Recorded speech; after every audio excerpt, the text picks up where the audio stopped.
Hey, welcome to the Orange Mailbox. I'm your host, Lamar Horn, along with my brother and co-host, Logan. Present and accounted for. Before we introduce our guest today, we just want to say thank you to everyone that's listened to our first episode. We've gotten some great feedback and encouragement, and we are excited to have all of you following us on this journey. Yes, we are. So with that said, we'd like to introduce our guest today, Mr. Dennis Roach. Dennis, thank you for being on our show. Hey, thank you for asking me. I'm having a great time. Love the bumper music, man. It's very good. Love it. It's pretty cool. Yeah, very cool.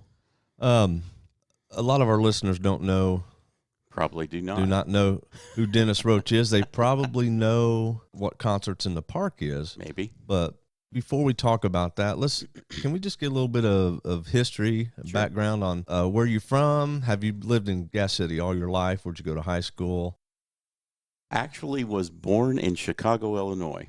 And after I got out of high school, did graduate from Mississinawa, go Indians.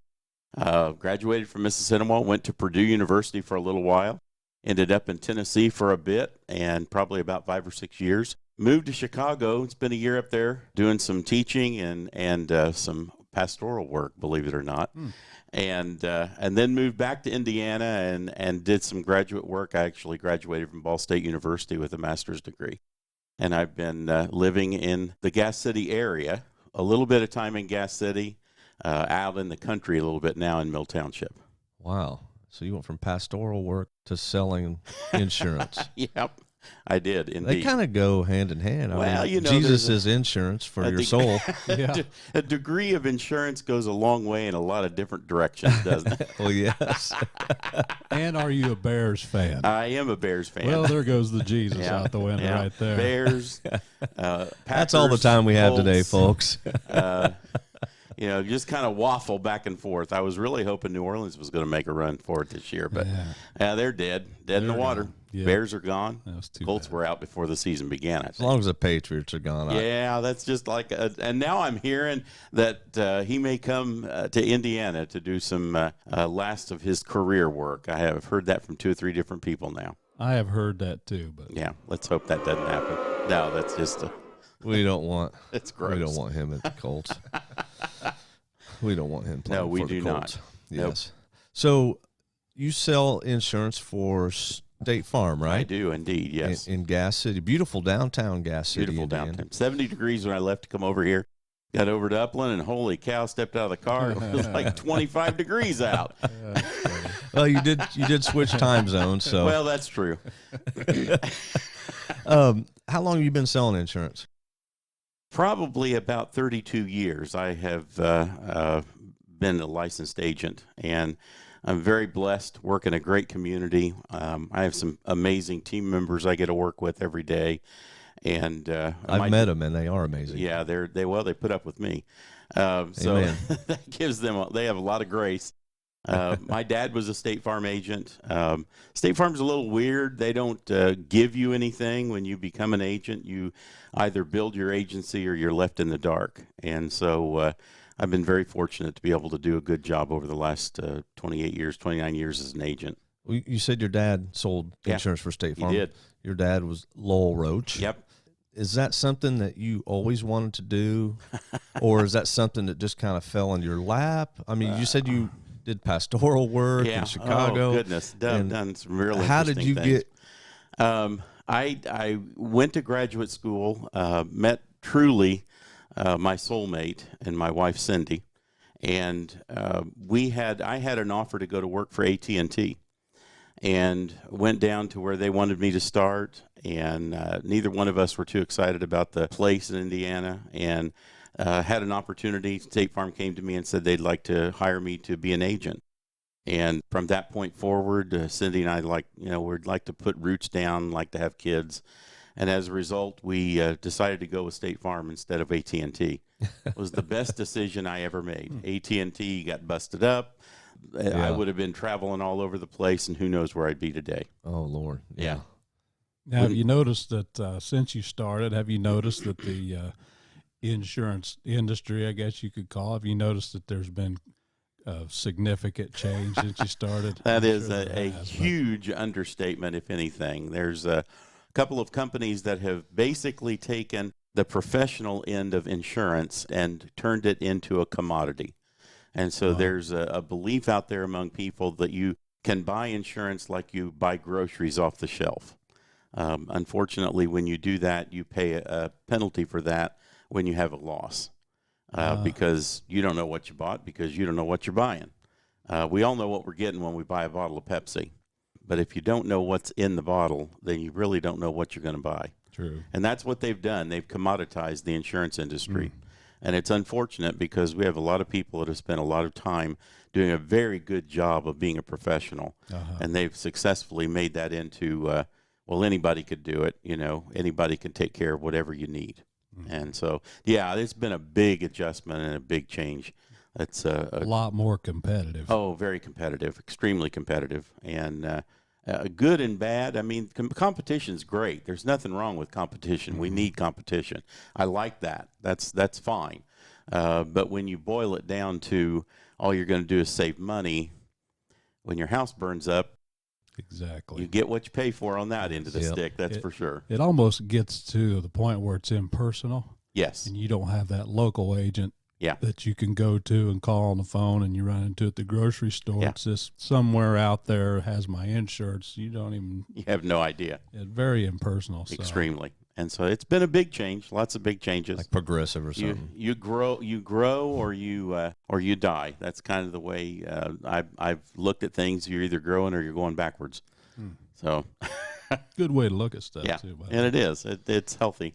And it's worked well for you because you lived in Gas City for how many decades? Yeah, decades. And you've been selling insurance for nearly 30 years. So Yep.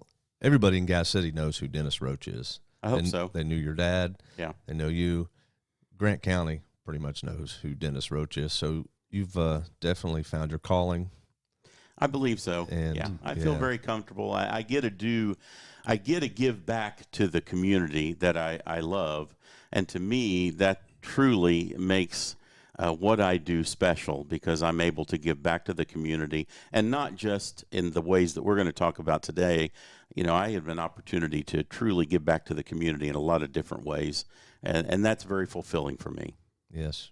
You do a lot for the community Well, and thank surrounding communities. you. Yeah, we try. Yeah. I think it's interesting that back on this minister thing, Mm-hmm. I know we're kind of jumping around here, but I think it's interesting that if people could realize that you can have a calling and not be a minister, and that you can affect those around you without preaching by what you do, knowing that what you're doing now, you know that that's what you're supposed to do. And I think a lot of people get tangled up in that, and that you were willing to walk away from the quote unquote ministry, and you are in your life calling now, and it just happens to be insurance. Insurance is your pulpit. Right.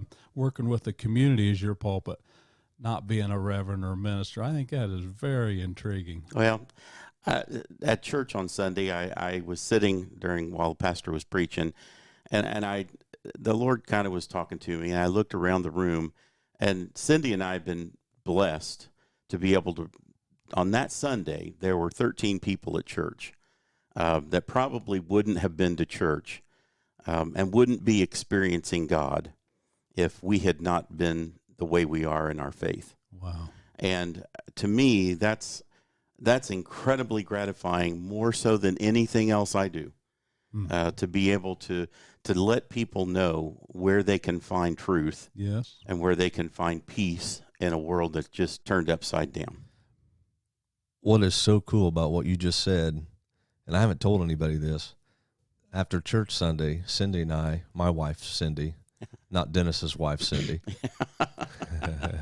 we were on our way to Logan's house, and she looked at me and said that it looked kind of sparse in there, and then it kind of filled in, and I agreed with her, and she said, you know what? There are 2 rows of seats that are full because of Dennis and Cindy Roach. Wow. And I think that's truly because it's kind of a God of wink here. God. You just brought that Yeah. up, and then It's just a God thing. And I know that we're having baptism at our church this coming weekend, and there's going to be possibly 4 people that are going to be getting baptized that are there because we asked them to come, or people that we asked to come ask people to come, and that is 10 times more important to me than anything else that we do. Mm-hmm. But I've been blessed to be brought up in a very God-fearing home all my life, and faith was very easy for me to come by because of my mom and dad and their faith in Jesus. Wow, well, you're definitely making things happen in Gas City. Yes, you are. For sure. That's You're exciting. definitely I'm lucky to work with a lot of great people and to be involved in a great church and get to know more folks and do more things in the community. You're definitely contributing to our church's vision of 60cc. There you go. I love it. For Yeah, sure. that's great. Now, with that said, Uh-huh. how you affect the community and give back to the community, what most of our listeners know you for is your affiliation with Concerts in the Park, Right. which is just an awesome, I can't say awesome enough how much that affects our communities, not just Gas City. Right. We're talking Grant County in Right. its entirety, even outside of Grant County. Oh, absolutely. Yeah. So how did you get involved with Concerts in the Park, and how long have you been a part of it? Well, long story, try to cram it into a short story. We got all kinds of time. In 1992, I was approached by a newly elected city council member of Gas City and was asked to be a part of the Gas City Area Chamber of Commerce. I thought, yeah, let's get involved with that. And I ended up being the shepherd to a degree, shepherding this organization into existence. And I served as president for 4 years. Part of an initiative that I started when I was president was called the Corporate Arts Series. I was very, very committed to quality of life issues in a community that truly is shortchanged. I mean, and I say community, I'm talking about all of Grant County. At the time, Indiana Wesleyan was still Marion College. Mm-hmm. Taylor was pretty much just at Upland. They really didn't do much outside of Upland. And overall, we had 1 or 2 art organizations that were doing things in the county. And so one of the things that I wanted to do was create an opportunity for the business community to support the arts. So we created this initiative called the Corporate Arts Series. At the end of my time, the Corporate Arts Series had some funding, and Mark Story, who became president after me, picked up that particular item and ran with it, and he started the Concerts in the Park event, and it's been 20 years ago. So 20 years ago, it'd be 21 years this coming year. He started the actual Tuesday night concert series, and it chugged along for probably about 12 years, 13 years.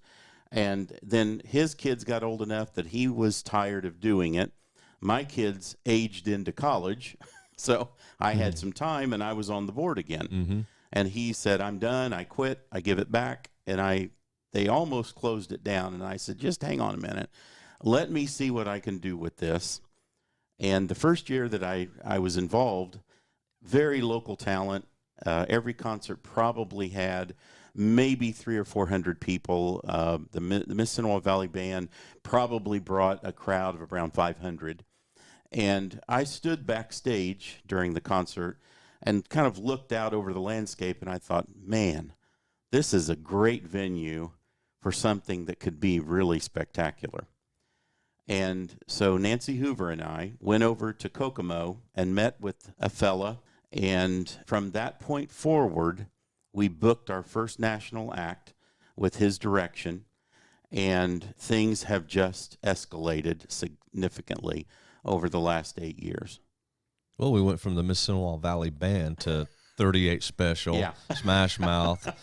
I mean, that's And- amazing. Yeah, It is. it really is. And that story with the guy in Kokomo is a very interesting story in and of itself. What was his name? His name's Brett Daniels. Brett. Yeah, and Brett has gone on to meet the Lord. Yep. If you've got the time, I'll tell you a little bit. The first time we met Brett, I mean, I was looking through websites, searching for cities that had Concerts in the Park series.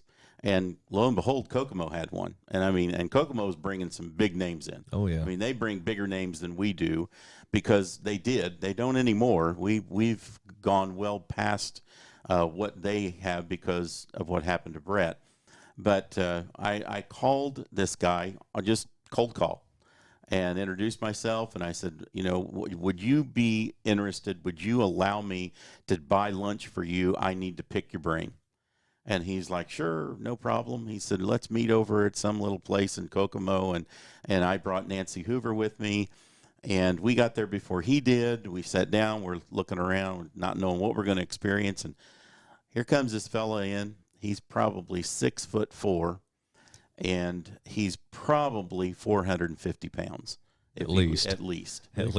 And he rolled in and sat down, and it just exploded on this poor chair, and, and it just looked like somebody from the mafia. Uh-huh. And he started talking, and this guy knew people in the music industry. I mean, he knew them. We had lunch. We talked. He invited us to his house about a week later. We go over. We sit down in his home, meet his wife, Angela. While we're in his living room talking, he pulls his phone up and calls John Ford Coley from England Dan and John Ford Coley fame. Back in the 70s, you guys probably aren't old enough to remember them. They had a string of hits in the 70s that were really fantastic music. And he's on the phone with John Ford, and I was just blown away. I mean, I couldn't believe this guy just had his phone number. Yeah. And we confirmed our first concert over the phone in Brett's house. And it was, I mean, it was our first national act that we had. I met Brett, Mm-hmm. and he's a super guy. Yeah, he was a super guy. And his wife still attends. Yes. I still see her. In fact, I just had a text conversation. I think she just texted me while we're talking about a potential act for next year. So Okay. Well, I was going to ask you, since he was kind of the linchpin in Mm-hmm. getting a lot of the entertainment that you've had there over the years, how, now that he's not in the picture anymore, how do you go about finding that quality entertainment? Well, believe it or not, our committee listens to acts throughout the year. And if somebody really strikes them as someone that would be really spectacular, we put them on a list. We have a list of about 50 people that we'd love to have at some point in time. When we get that list down to about 12 or 13, then we begin looking at different ways to contact their management. And now, because of what we have become, we're getting phone calls from acts that would like to come and perform on our stage. Mm-hmm. And that never happened, ever, the first 5 years.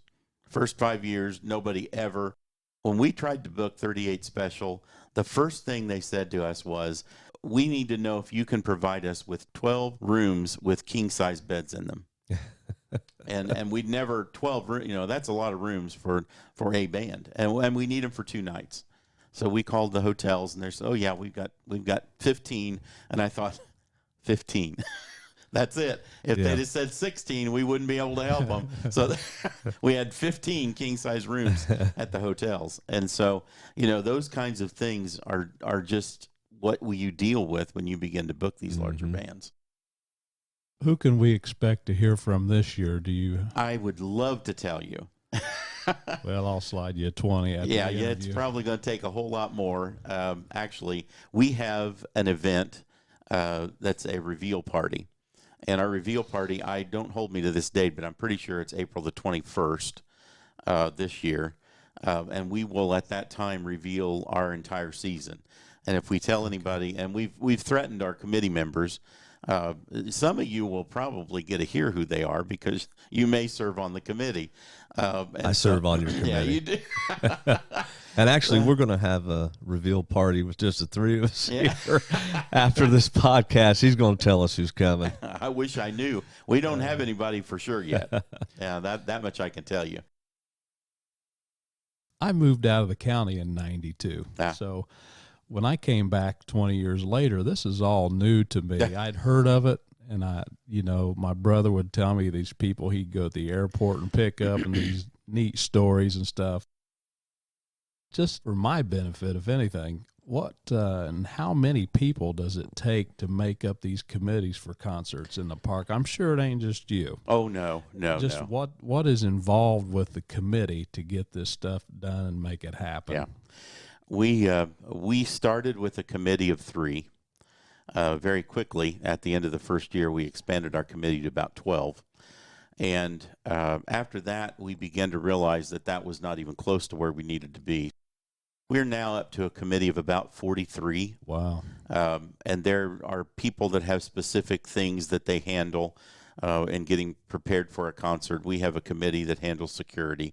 We have a committee that handles hospitality. We have a committee that takes care of EMS concerns that we may have. We have a committee that handles transportation.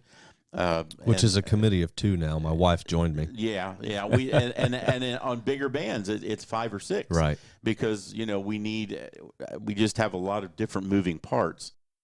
We've had a big break this year, longer than we should have. But typically, our committee meets on a every 2-week basis in the months of December, January. By February, we start meeting weekly. By March, we're meeting at least weekly, if not in between times. We have an executive committee that has to make some decisions and sign some contracts and such. So your preparations and stuff, they start January 1, or you starting as soon as the year's over? You've already started? Or yeah, pretty much. August, we take the month of August off because by then everybody's burned out. They don't want to hear about anything. They don't care about anything. Yeah. Because nobody gets paid. It's all volunteer. We don't have one person we don't have an office. I mean, yeah, we have a PO box, and that's the size of our footprint when it comes to that. But we do work starting in September and go forward. When is the concerts in the park for our listeners out there? They are every Tuesday, beginning the first Tuesday of June, and they roll through the months of June and July. We had 10 concerts last year. We will not have that many concerts this year because last year was special. We had some things going on. It's just like having a road crew that stays here, basically. That's a perfect way to put that. We have a road crew of about 45 because every Tuesday we convert a bare concrete stage into a concert venue, and when we're done, it really does look like a mini concert location, like what you would see if you went to Indianapolis. Yeah. And we create that, and then what's so incredible about it is that when the concert is over by 9:30, 10 o'clock, we start tearing down, and by probably 10:30, it's back to normal. We've had 4,000 people in the park. And the trash is gone, and the seats are gone, and the golf carts are gone, and everything's gone. And it's right back to a city park.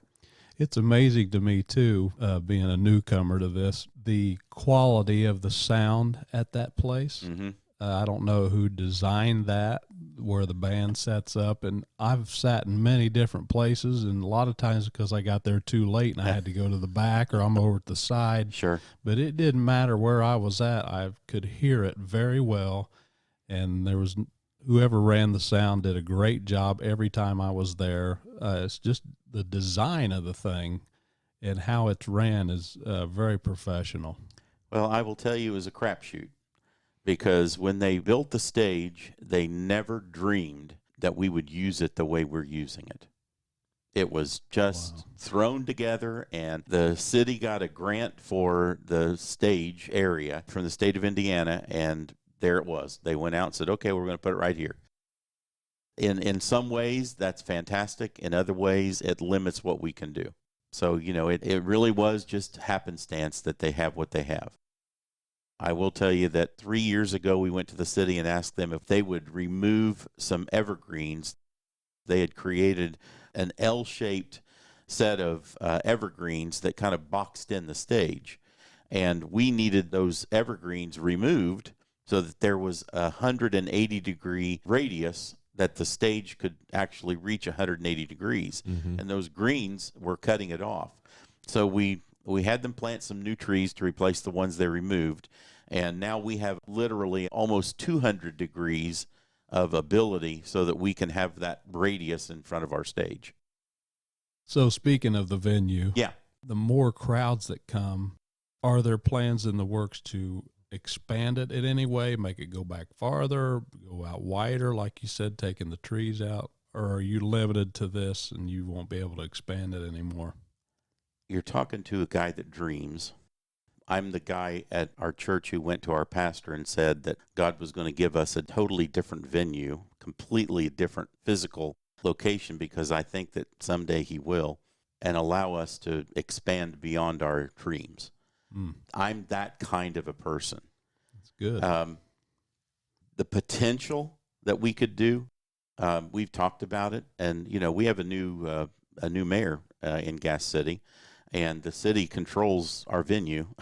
So we have had some very, very limited conversation about the possibility of completely blowing up what's there, swinging it around to face south, and building a new stage with more space, a green room, and blowing out all the way to the ball diamond. And if you've been to the venue, you could mentally picture this. It would swing the stage around about probably 45 degrees from where it is right now, and it would face south, and it would open up the green space to where we could host 10,000 people.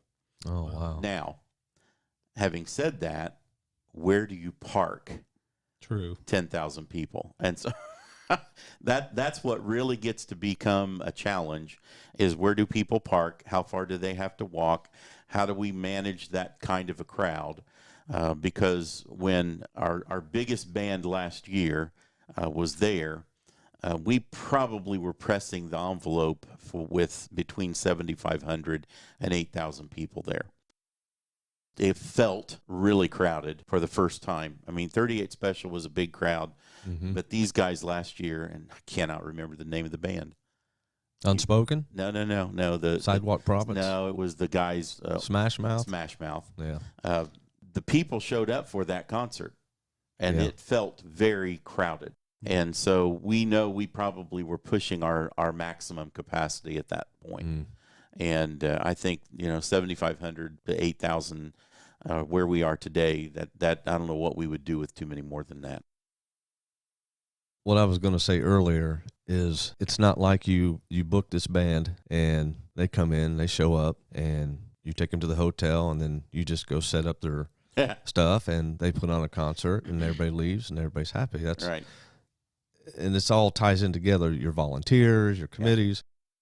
First and foremost, you got to have money. Oh, yeah. You can't have these bands here without money. Right. So you're out there pounding the pavement, trying to find sponsors, and then figuring out how you're going to pay the company that actually brings the equipment in. Right. The speakers, the drums, everything. Yep. So how do you keep your sanity? Jeez. I've seen you in action, and trust me, everybody, you don't want him giving you that side eye. I'd be honest, he is not very pleasant to be around when concerts in the park. Yeah, and I have the Lord and I have talked a lot about that, because I need to be a good example of how Christ helps you to deal with pressure. Yeah. The last 2 years, I have gotten significantly better. I am a super type A person. Okay, not going to tell you, not going to lie. My wife will tell you I'm a type A person no matter what I'm doing. There are days, and one of the biggest challenges we ever had was when 38 Special came. They had an attitude. Their manager, their road manager, had an attitude. The band actually came in 2 days early, and we didn't even know it. They came in and they were out playing golf. We were getting emails, and we were getting notes on our Facebook page that they saw 38 Special. They were at Walnut Creek. They were playing golf. They were rude. Blah blah blah. We're like, yeah, whatever. We'll see what happens. They get there, and the production crew had failed to bring 2 specific spotlights. Now, mind you, this concert starts in bright sun. Mm-hmm. And there were 2 spotlights that the production crew forgot.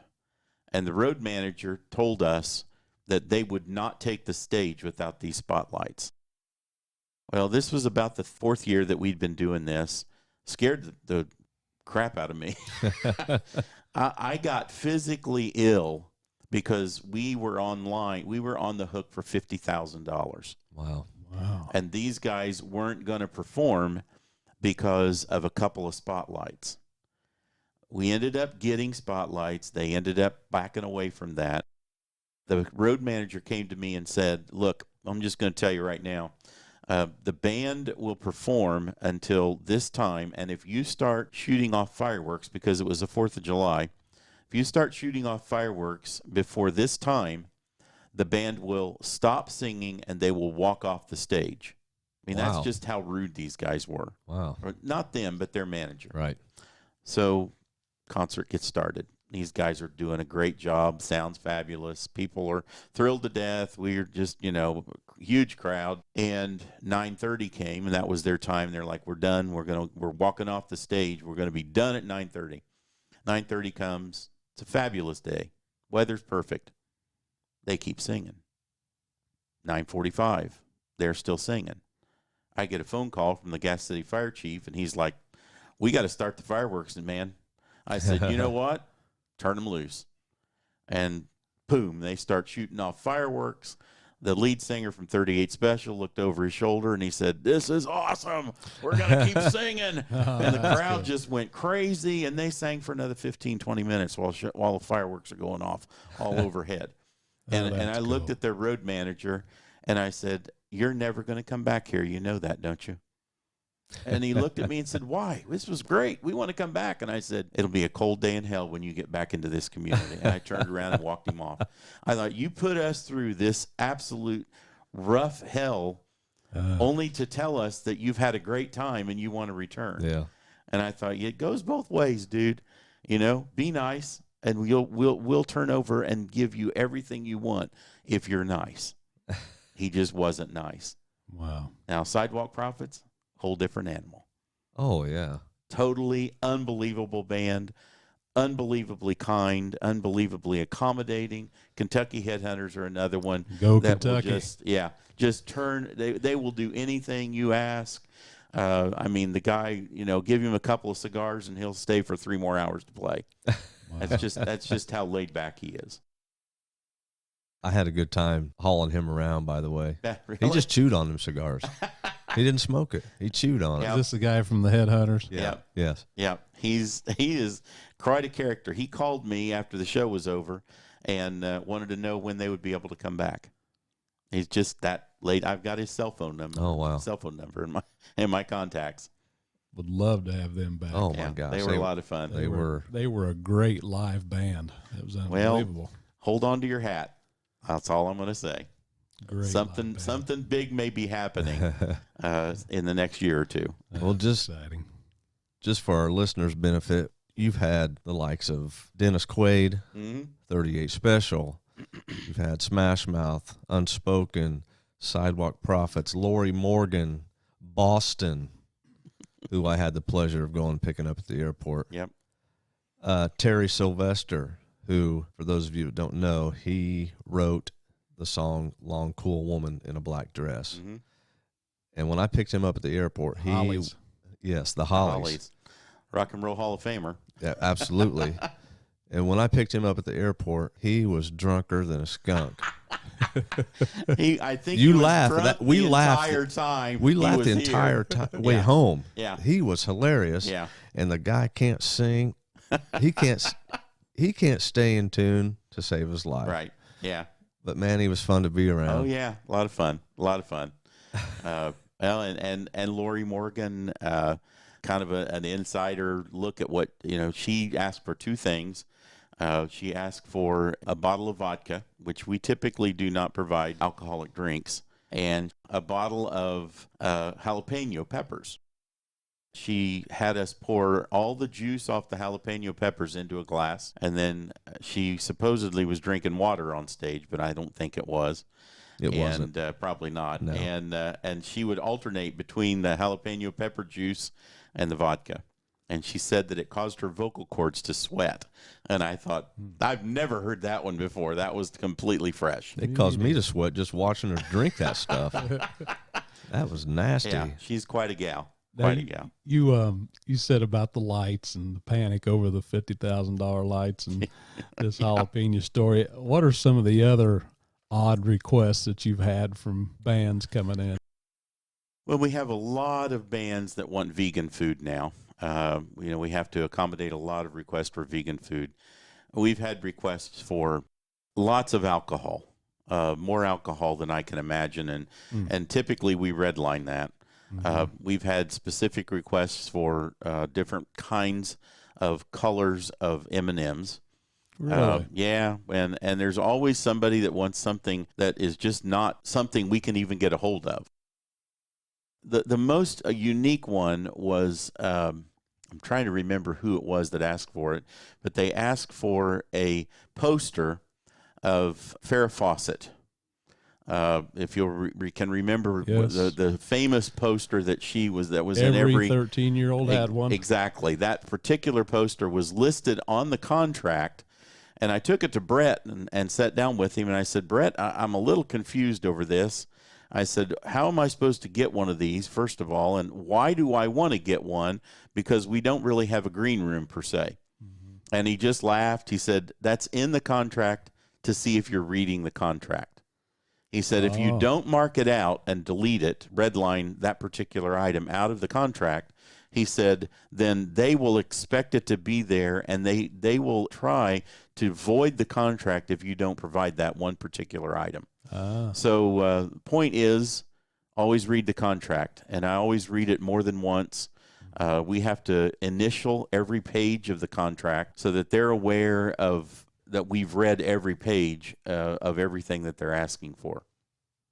That's interesting. Yeah, it is.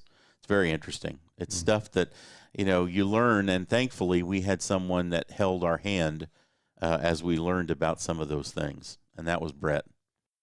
Now, we've talked about this committee and how many people and what all's involved. How do people get in touch with you that want to volunteer to do this?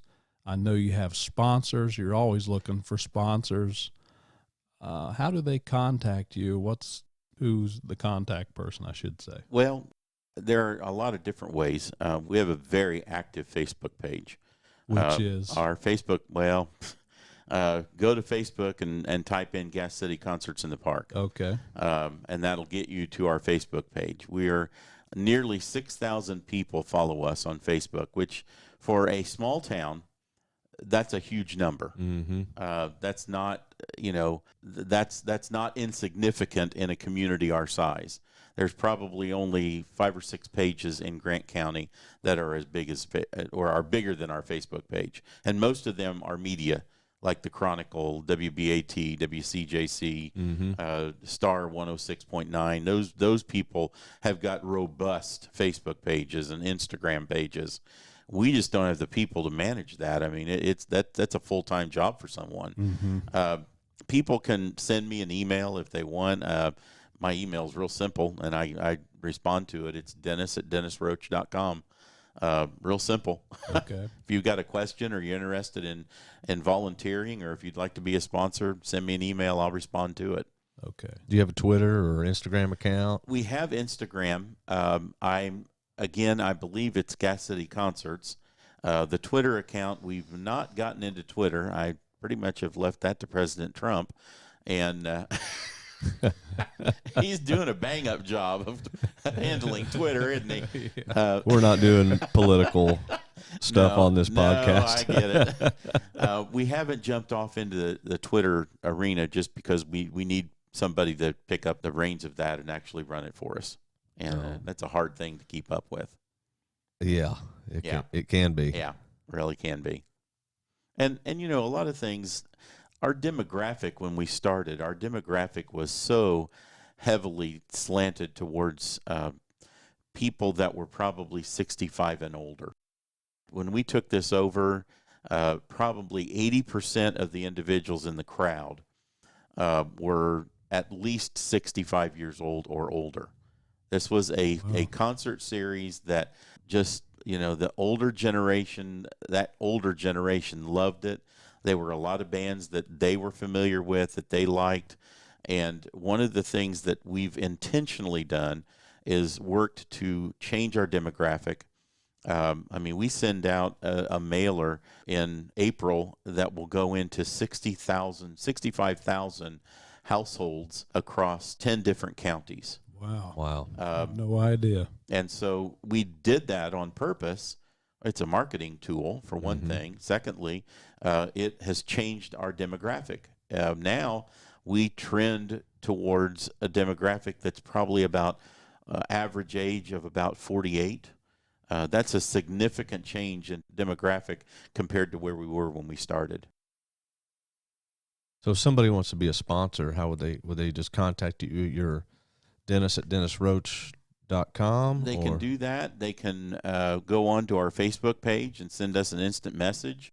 We respond very quickly. We have a real high rating on how quickly we respond on instant messages. People don't realize the cost that goes into this stuff. Oh, no, you they just have said no $50,000 for 38 special. Yeah. And it's all from sponsors and it is donations. And we start out every year with a very small amount of money that's left over, and we spend about 90% of what we bring in. And our average income is about $125,000 to $130,000, and we spend all but about $8,000 or $10,000 of that at the end of the year. And we could spend even more. We could bring in any band will come for the right amount of money. Oh yeah. And so it's not just they'll show up. They're coming for pay, and that's all they care about is how much they're going to get paid. If you don't mind, when you're talking about everything that has to be done for these bands, hotels, green room, I just want to give a shout out to Brad from Peace and Plenty. Oh my gosh. That guy does an amazing job feeding people. Yes. And he does it. He has a smile on his face the whole time he is there. It's quite obvious that he is in his calling. Yeah. That's what he does. Yeah. And I'll tell you what, Peace and Plenty, if you need a caterer, call Brad at Peace and Plenty. Yep. They are awesome. The food is fantastic. Yep. It really is great. He does a great job, and he accommodates whatever the artists are asking for, which is amazing to me. I don't know how he does it. I don't either. And still smiles. One of the things that he's told us about many times is what he did for Dennis Quaid. Dennis was on WGN out of Chicago, one of the super stations in the U.S. He was on TV with his little dog. And he was talking about his dog, and he was talking about he was going to be, actually, I think he mentioned our concert, that he was coming to Gas City. And so Brad marinated a dog bone just for that dog. And when he got here, he gave that to Dennis. And, of course, that made quite an impression on Dennis Quaid, that he had made this special dog treat for his little pup. It was a little pug. And really was really amazing. That's the kind of person that Brad is. It absolutely is. Just an added touch. Yeah. A lot of people miss that. Oh, my Lord. Yeah, that's part of getting to come to a small town, and I think that's part of the reason why these bands want to come back. Sidewalk Prophets would come back again this year if we asked them. Mm-hmm. And that's not something that happens at a lot of venues. They don't enjoy it, or they've had a bad experience.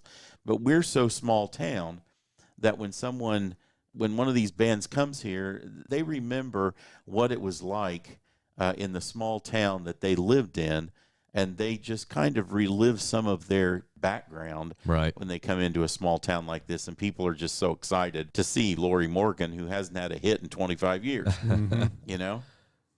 Speaking of 1992, so you said you were a vision man, and it's always exciting to talk to a guy with a vision. You don't have to worry about people following somebody if they have a vision. Yeah. The followers show up. What is your vision, being Dennis Roach? What is your vision for this Concerts in the Park for the next 5 years? I would love for us to find some funding sources that would make it so that we didn't have to live year to year. Nobody enjoys living paycheck to paycheck, and that's basically what we do. And that takes having a presence in the community and for people to look at you and say, we want to make this last longer than my time on this earth. And so it would be fantastic for us to have community buy-in to the point where it's like, okay, every year we know we're going to have this amazing series. I think that we are going to have some sort of a venue upgrade. There's going to have to be something, whether it's blow it apart and redo the whole thing or upgrade the facilities that we have.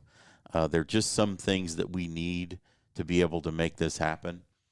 We have a lot of people that would like to see us have concerts in May, June, July, and August. I don't know that that's ever going to be something we want to do, but I think the ability to spread things out a little bit and maybe do some different things at different times during the year would be fantastic. There's kind of a vacuum in Grant County. Not much going on over Memorial Day, really not much going on over Labor Day. The 4th of July, good grief, we could do some stupid, crazy things over that holiday, and just explode the park if we wanted to. So I don't know. There's just a lot of different ways that we could impact the community and help the community be a greater place to bring families, especially in Grant County, a place where families can come and have a good time. Well, since you've been in charge of it, you've definitely succeeded in doing that. We have some great partners. I mean, United Way is one of our partners. United Way of Grant County has been a presenting sponsor for the last couple of years, and we're excited this year to welcome another presenting sponsor. Riverside Community Federal Credit Union is going to be joining us as a presenting sponsor, and that's a big buy-in for a local bank, a local credit union, because you get our promotional material. Presenting sponsors are $10,000 sponsors. They're not. That's not pocket change for most people. Mm-hmm. But to make that kind of commitment, and the folks at Riverside have done that, and that is huge because that gives us flexibility to be able to go after some very exciting major national talent that our community would just love. Are you getting any contact from other cities? Like, how are you doing this? Can you help us? Now, for me, having some kind of vision toward just talking to you, I could see where we could be helping other communities start this thing for their community. It's a great question. Last year, the mayor of Alexandria and his executive assistant came and had a sit down with me, and we are pretty much an open book. Here's what we do. Here's what you can do. You're going to have somebody that's a spark plug that will ignite some interest. You've got to make a decision about what it is that you would like to accomplish with this. And so they're looking at starting a series down in Alexandria.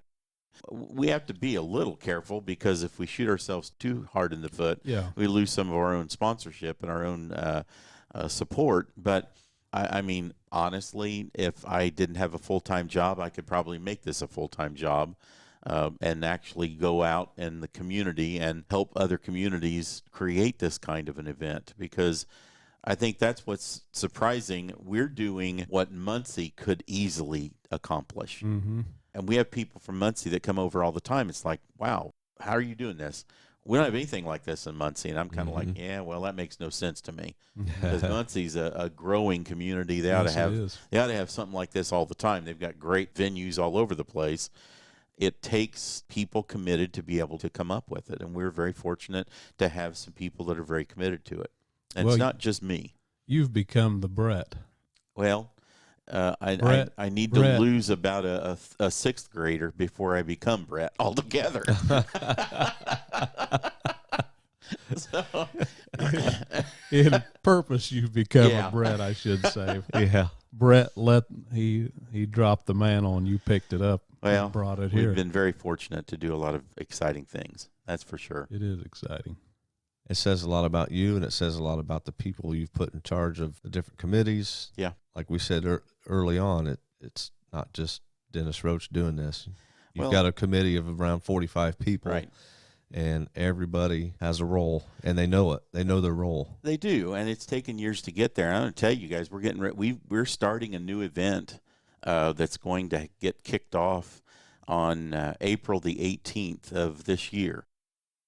Every year for the last 5 years, we have had bands from all over the state of Indiana that send us their demo tapes, their DVDs. Their people go out to different locations. Sometimes they're in a bar, sometimes they're at a venue that has a warm-up band, and you got to have this band. You need to hear this band. These guys are fabulous. They'd make a great part of your series. Coming back from Indianapolis about 4 months ago, I started thinking about this, and I thought, we need to do something that would provide these bands with an opportunity to get on our season, into our season. So we're going to host something called Quest for the Stage. And Quest for the Stage is going to be a battle of the bands of a sense. There will be a live portion of it, and the top band that is the winner will get a contract for at least $2,000 and will be a part of the 2020 season. That's a great idea. And there'll be 2 or 3 bands that we're going to pull out and say, we really like them. They didn't win, but they need to warm up for so-and-so when they're here. They need to warm up for this group coming in. And then we've begun to have a conversation with another organization about partnering with them, and we would provide them with 5 or 6 or 7 bands that they would use in an event that goes on in Grant County, and funnel those people over to those so that we kind of are like a talent agent, but it gives us the opportunity to give bands an opportunity to be on a stage with a big crowd. That's a great idea. Yeah, we're excited about that. That's going to be on the 18th of April, and we think it's a good date. We hope it's a good date. We hope we have a really good turnout. It's at RJ Basket. That's where Terry Sylvester was at. Yes, it was. That was the rain out location. Yes, it was. And that was the reason why we don't do rain out locations anymore. That was wretched. The whole thing stunk. Oh, that was terrible. That is a great idea about the local bands. Yeah. And that could provide a push off for one of them to get into something that they want to do and no avenue to do it. I think that's a great idea. And we've acquired the website, questforthestage.com, and that website is going to be where people will start. So if they've got a band that they want to compete, they're going to send us an entry form and an entry fee and a YouTube video that's probably 2 or 3 minutes long, and people are going to vote. And if there's 40 bands that are in, and we're going to whittle it down to 10, and those top 10 bands are going to go to the 18th, and it'll be a live performance, and people that attend will actually get a ballot. So if you come and pay the fee to get in for the evening, you'll actually get a ballot, and you'll get a cast a vote for the band that you want to see on our stage. Nice. And so it ought to be a lot of fun. We're hoping it'll be a lot of fun. I think it'd be a great idea to have even a raffle or something to that nature, to where you would give away 2 passes to go backstage. I've been backstage with Lamar before and watched performances from back there. Mm-hmm. And I think it'd be neat to have some kind of raffle to raise money, because not everybody gets that opportunity. Well, that's true. That's a great idea too. I got to remember that. A raffle to meet the entertainer. Yeah. Something to that effect. That would be exciting. Sure. I'd buy that raffle Well, ticket. there you go. Raffle to ride with me to the airport, pick up the band. Oh, there you go. Pick up the luggage. Yes, carry the luggage. Yeah. Well, before we close out, I think Logan wants to ask you one more question. So you're a cigar aficionado. Oh, well, enthusiast. Let's go there. Yeah, okay, yeah, enthusiast. What's your favorite cigar? By far and away, the Padrones. The Padron cigars are my favorites.